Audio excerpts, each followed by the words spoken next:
Hey guys, welcome back to my channel. My name is Lexi and I'm hoping you guys are having a pretty fantastic day. I want to start this video off by saying thank you to all of our first responders, military, and law enforcement personnel for all of the hard work that they do, because sometimes they are not appreciated and they should be. I know there's a lot of craziness going on with law enforcement and people today. It's all crazy, but we also take a moment to remember all of the great things that our military, law enforcement, and first responders do. They do so much. Today is 9/11, and honestly, I was so little when it happened, but it's so relevant in my life that because it's always been brought up.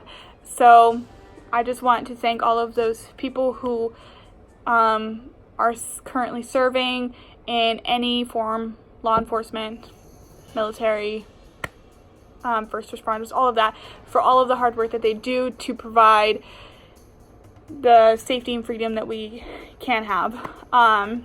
So just thank you for all of that.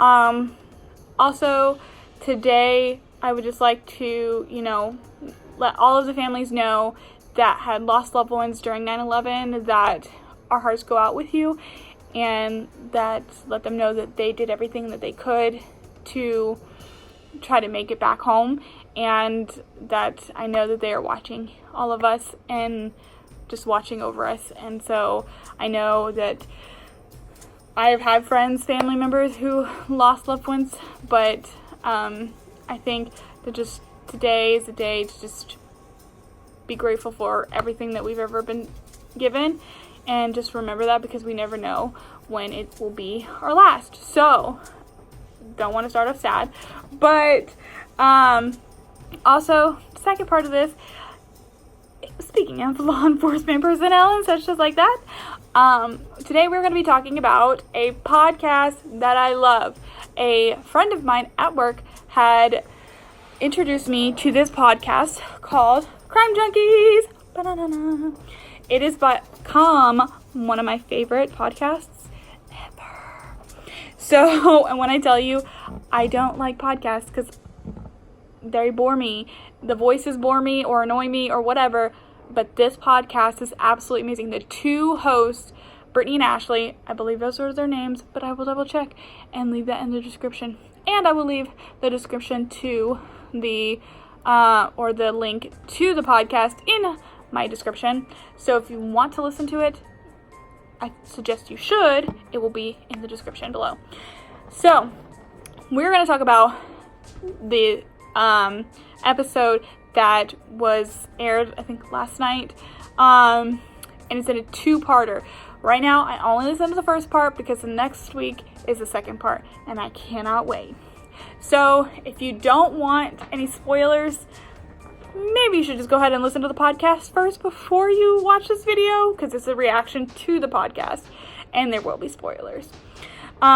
So the case was called the Silly String case. It started, or it was like all relevant in 1996, by the lady who is the prime suspect. Her name is Darlie Routier, and she is a mother of 3 boys in the suburbs of Dallas, Texas. And so, like I said, this all happened in 1996. So basically what the host of the podcast started out with is explaining the events leading up to the crime. So I think it's definitely blew my mind when I listened to this. So Darlie Routier and her husband have 3 boys. And they were all camping out in the living room like kids do. They want to build forts and all of that stuff. It's fun. We all had it. Later that night, the husband decided, I want to go to bed. So he takes the infant upstairs with him, kisses his wife and kids goodnight, goes upstairs because the infant was still sleeping with the husband and wife. And so then we decided, or Darlie, disclaimer, if I say Darcy, it's only because I was reading think it's Pride and Prejudice, whatever it was before. I was reading a conspiracy theory thing on that, so I apologize. But anyways, back to the review. So basically, Darlie is downstairs with her kids, decided to wait, and she wakes up to her kids brutally murdered before her. And so her husband wakes up because he hears his wife screaming like so loud, like for him. He comes running downstairs, sees the lights on, sees his kids on the floor dead, or presumed to be dying. Their throats were slashed and they were stabbed multiple times. And so he starts to perform CPR.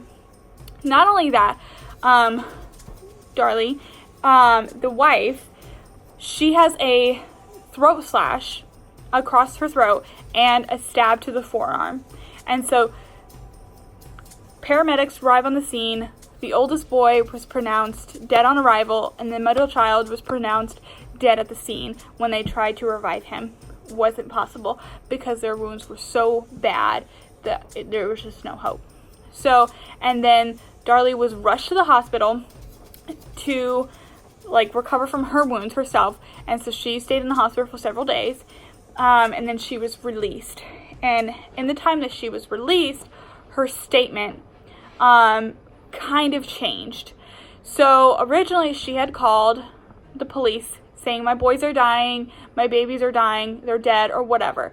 So in the 911 call, you couldn't really make out her voice and kind of what she said completely, because in that moment, obviously you're in your mind, you're thinking, oh my gosh, my kids are dying and I need you to come help me now. So but her story states that she woke up and she saw a man at the end of her couch basically leaving the house. And so her first response is to go after the man, not to check on my kids to see if they're okay. She gets up, chases after him into the utility room, sees the knife, the bloody knife that was used from their own knife block in their kitchen to murder her children.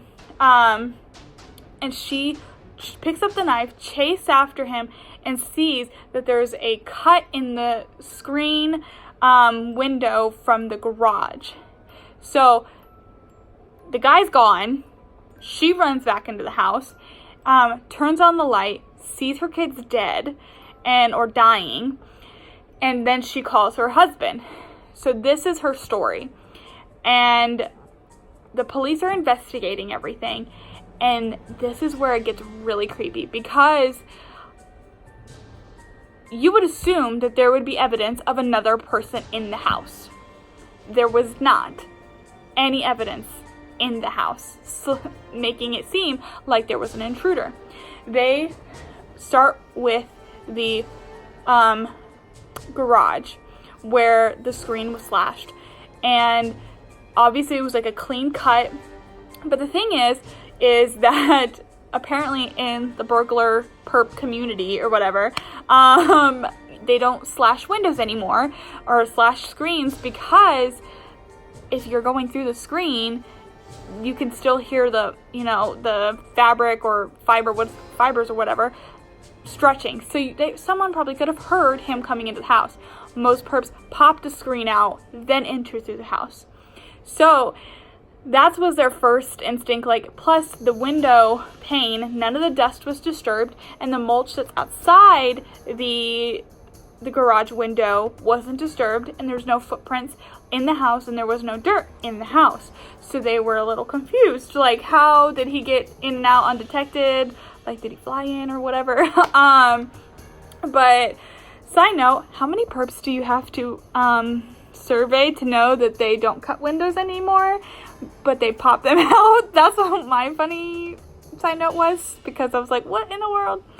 Anyways, so now their minds are turning on the mother, who was in the house, because her story didn't completely make sense.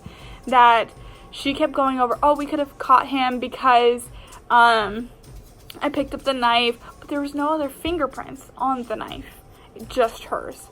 Not only that, but also a bread knife from their knife block was found, fibers were found on it that matched the screen in the garage.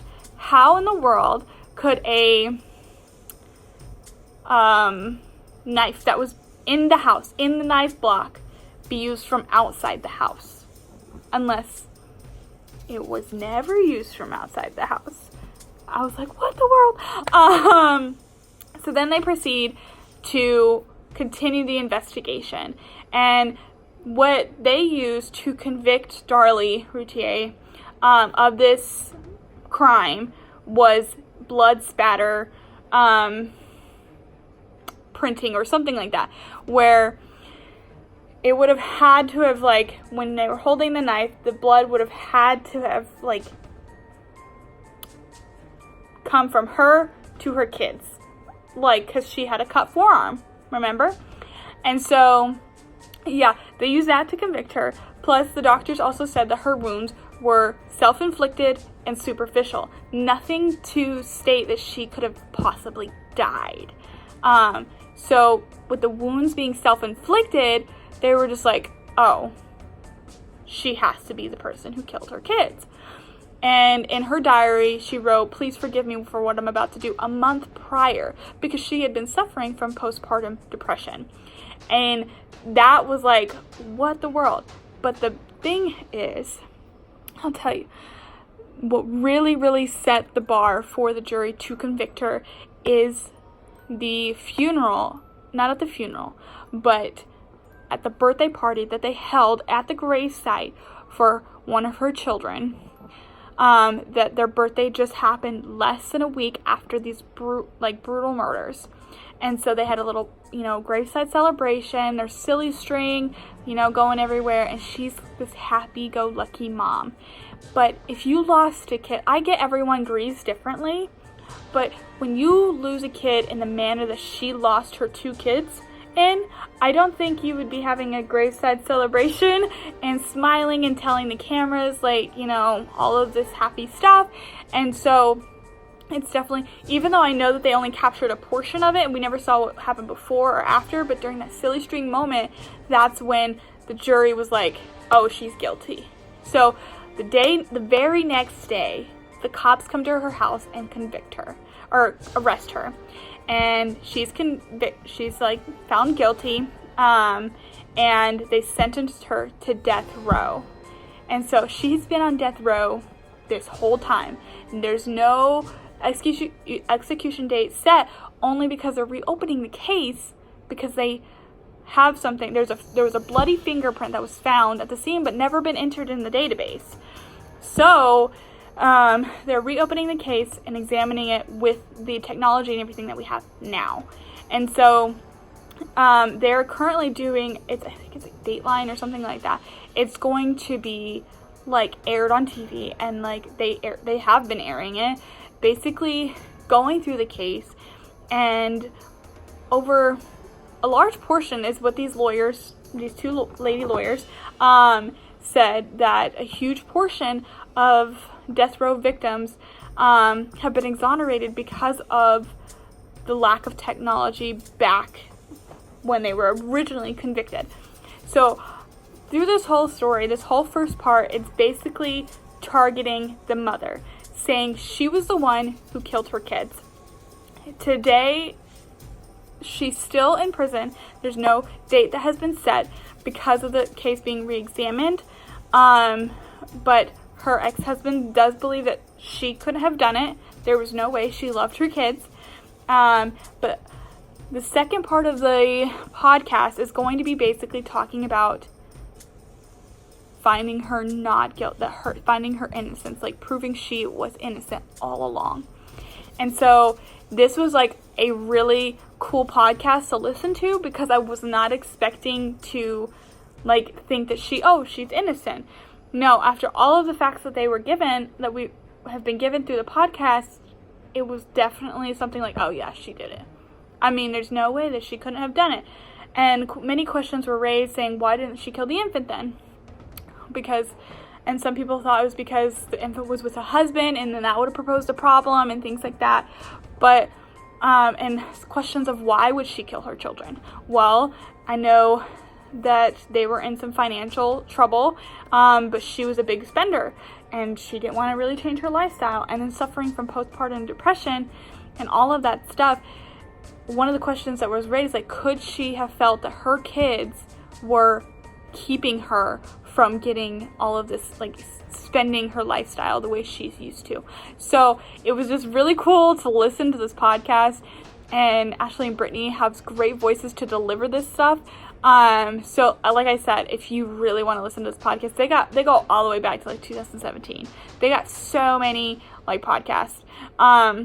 Like I said, it's going to be in the description for the link, and I fully support going to check this podcast out because it's so cool. I really don't like waiting for the next podcast to come out. I'm like, can you just give it to me now? But just like any channel / podcast, you gotta wait for time to come out. But let me know what you guys think of me explaining this podcast after you listen to it. But also let me know what you guys think of Crime Junkies, because Crime Junkies is awesome. I love it. But yeah, so I hope that you guys enjoyed this video.